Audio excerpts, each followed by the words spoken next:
Assalamualaikum warahmatullahi wabarakatuh. Salam sejahtera semuanya, berjumpa lagi dengan GMC Wong Jowo. Kali ini saya akan merangkum tentang salah satu makam tertua di Tanah Jawa. Makam ini terletak di Desa Wonobodro, Kecamatan Blado, Kabupaten Batang, Jawa Tengah. Semoga sepenggal informasi ini bisa menambah wawasan dan pengetahuan kita tentang sejarah penyebaran agama Islam di Indonesia, terutama di Tanah Jawa. Oke, langsung saja kita mulai pembahasannya.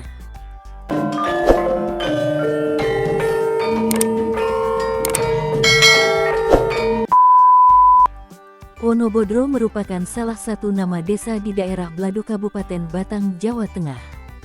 Terletak di dataran tinggi yang mempunyai udara sejuk dan juga pemandangan yang indah juga memanjakan mata. Namun, bukan itu yang menjadi daya tarik utama dari desa ini. Karena daya tarik utama dari desa ini adalah adanya makam para aulia, yakni diantaranya Syekh Maulana Maghribi dan Ki Ageng Pekalongan. Para peziarah berkeyakinan bahwa berdoa dengan bertawasul dengan Syekh di kompleks makam dapat mengabulkan keinginan-keinginan kita. Dan hal inilah salah satu karomah yang banyak diyakini bahkan diakui oleh penduduk setempat serta para peziarah.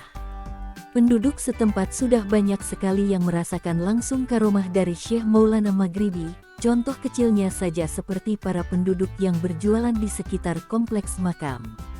Dengan adanya makam ini, maka banyak pengunjung dari daerah manapun, dan hal ini merupakan peluang usaha bagi penduduk setempat untuk membuka warung-warung kecil.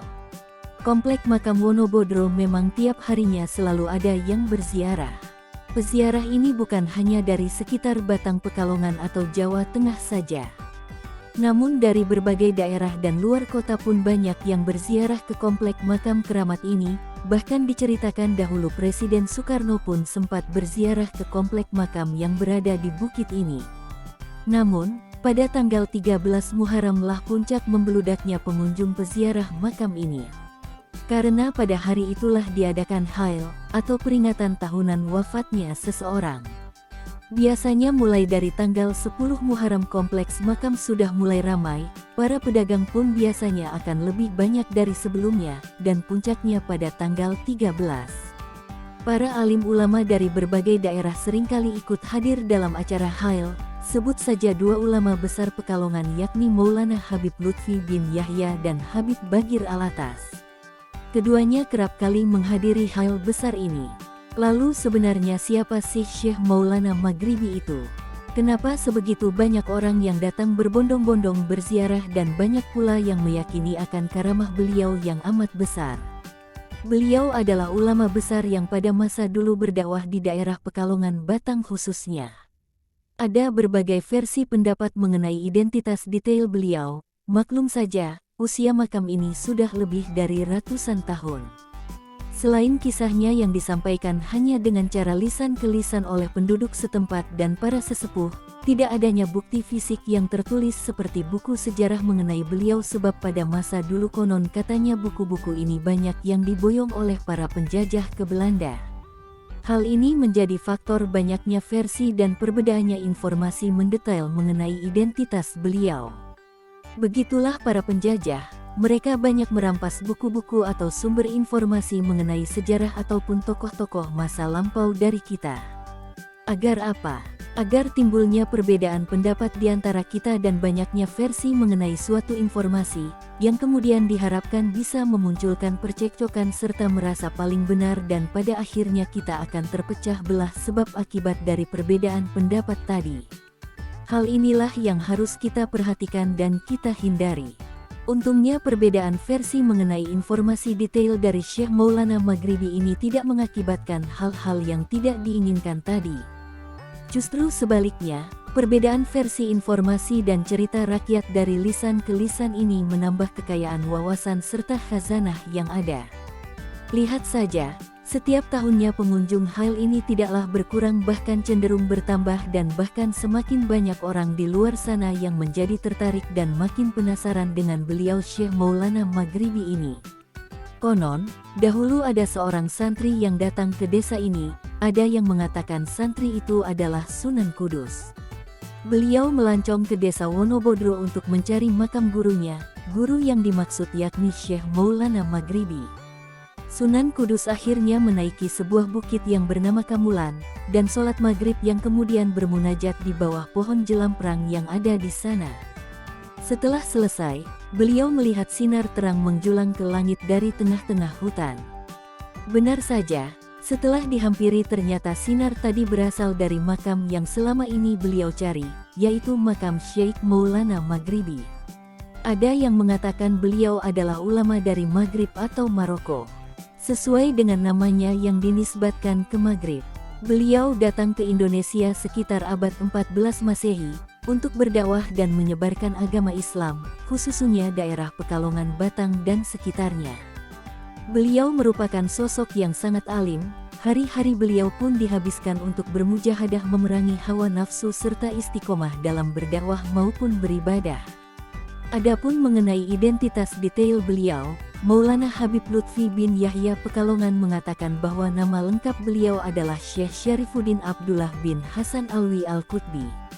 Ada juga yang mengatakan bahwa Syekh Maulana Maghribi ini adalah Syekh Maulana Malik Ibrahim atau yang biasa kita kenal sebagai Sunan Gresik.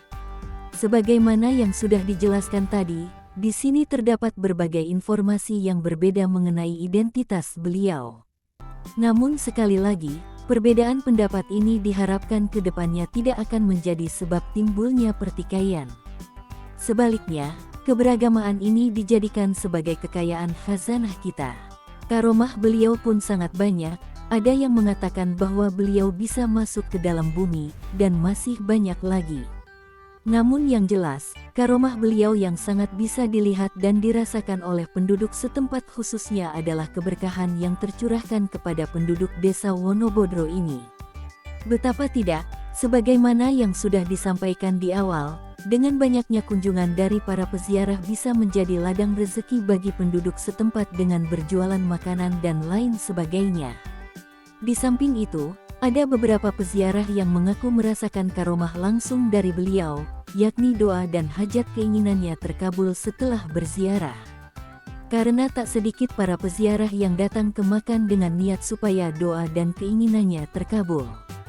Tentunya tetap dengan keyakinan bahwa sejatinya Allah lah yang mengabulkan doa dan hajat keinginan kita, dan posisi menziarahi makam Syekh Maulana Maghribi ini adalah sebagai bentuk tawasul dari doa yang dipanjatkan supaya dikabulkan hajat dan keinginannya.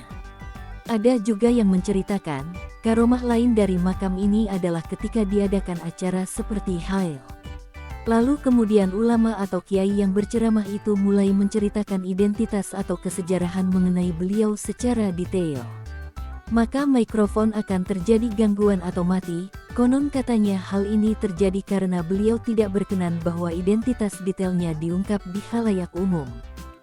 Hal ini selaras dengan salah satu santri almarhum Kiai Haji Thohir bin Kiai Haji Abdul Fattah yang mengatakan bahwa almarhum Kiai Thohir ini selalu bersikap sangat tawadu ketika berada di makam Syekh, dan Kiai pun tidak pernah menceritakan secara rinci mengenai kesejarahan Syekh Maulana Maghribi dikarenakan beliau pernah mendapat isyarat dari Syekh Maulana Maghribi bahwa beliau tidak berkenan apabila identitas pribadi beliau diceritakan secara rinci. Jadi tak heran lagi, apabila makam Wonobodro ini selalu ramai dikunjungi para peziarah khususnya pada tanggal 13 Muharram, yaitu puncak hail yang mana para peziarah bisa mencapai ribuan bahkan puluhan ribu dan datang dari berbagai daerah. Karena sosok yang dimakamkan di sini memang bukanlah orang yang sembarang, beliau adalah ulama besar dan waliullah yang mempunyai banyak karomah. Demikianlah sepenggal informasi tentang salah satu makam tertua di Tanah Jawa. Semoga informasi ini bermanfaat bagi kita semua serta dapat menambah wawasan dan pengetahuan kita mengenai sejarah penyebaran agama Islam di Indonesia terutama di Tanah Jawa. Jangan lupa untuk terus support channel GMC Wong Jowo agar terus berkembang, supaya anak cucu kita kelak bisa tahu tentang penyebaran agama Islam di Indonesia terutama di Tanah Jawa. Sampai jumpa di video selanjutnya. Wassalamualaikum warahmatullahi wabarakatuh.